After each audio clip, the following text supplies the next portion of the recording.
Let's go to Bill Engvall. What should the fan expectations be for both Tennessee football and Tennessee basketball next season? Brent, you want to do football and then Grant do hoops?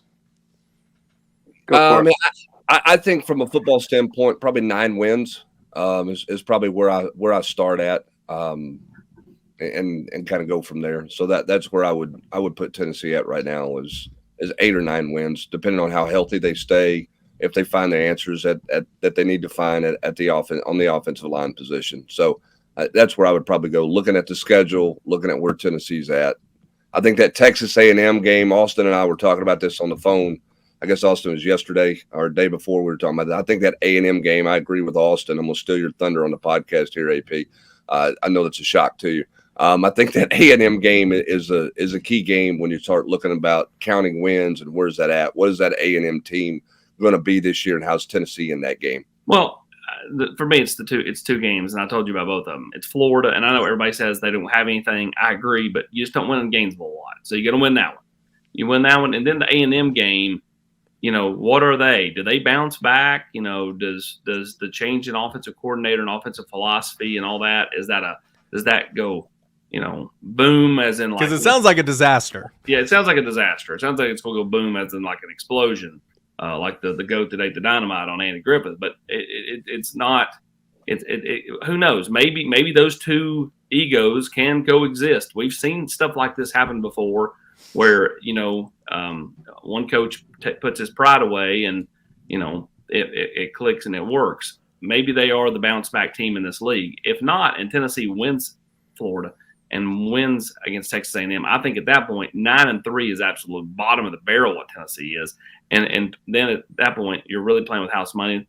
Go see what kind of magic you can make happen the back part of October and November. Grant, before you talk basketball, under that scenario, who's playing the French harp at Texas A&M to get the goat out of town? People forget that they were just making that overpass, blowing up that land so they could put the road out by the Mayor's Brothers gas station. That's exactly right. We do forget that. You're right. Andy was always getting political. If he was one thing, he was political.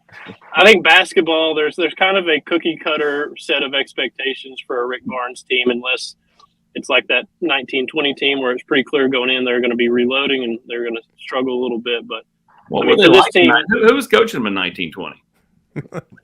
2020. I thought the same thing. I don't know who was coaching them in 1920. Were they wearing smoky gray back then?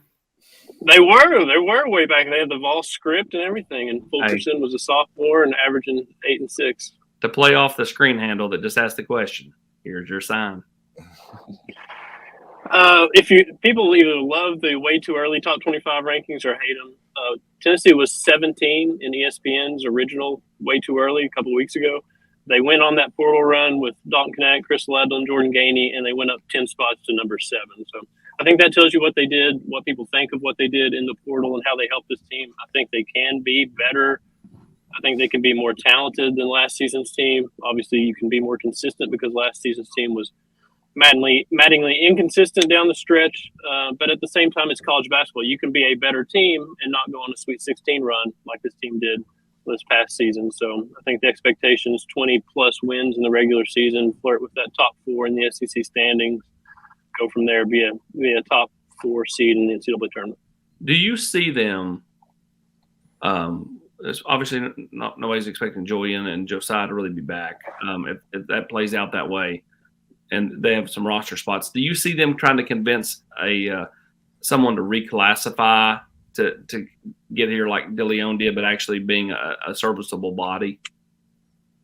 I don't know if they'll have spots, honestly. They got to get to 13 as it is right now. They would have to basically have 2 roster departures or roster changes or whatever to get down to 12 to have that opportunity to have that scholarship spot like they had with Freddie in January. So I don't know who those options would be. I don't know if they'll ever bring anybody in mid-season that they think can help them, unless it's a situation like Santi was a few years ago where he had to play because Lamonte had that surgery and suddenly you're really hurting there in the backcourt. So I think it would take a very special situation. Didn't Ziegler reclassify, or am I misremembering? He reclassified in August, though. It wasn't in January. It was. That's what I'm saying. Do you think anybody could reclassify this summer? Like they could? Oh, No, not that I've heard of at the moment.